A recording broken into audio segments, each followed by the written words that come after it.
So, nandito po tayo ngayon sa Five Lucky Finger Beach, Maribeles, Bataan.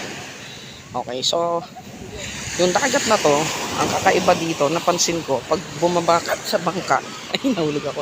Pag bumaba ka sa bangka, pataas siya mula dun sa sa dagat. So pababa yung dagat, ayan. Hindi ka mukha ng ibang dagat, patag. So ito, pababa siya. Ayan.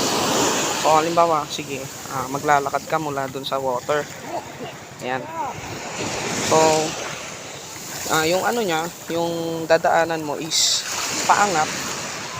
So, meron siyang slope. Ayan, slope ko pa line. Para siyang line. So, ito yung nakita kong kakaiba doon sa dagat na to. Ayan.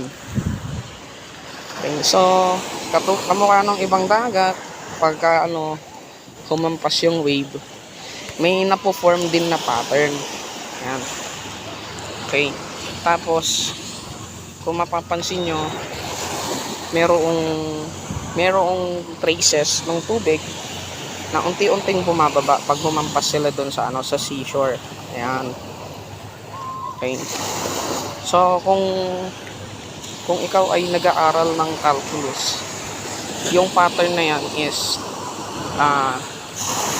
maiko-connect natin sa sa concept ng rate of change. Ayan, yung unti-unting pagbaba ng traces ng tubig.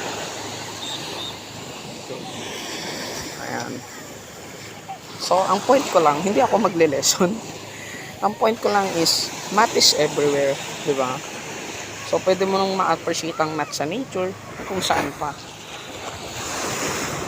So, check nyo po yung aking first video, kung saan yung pattern ng waves is nakakatuwa siya. Bye!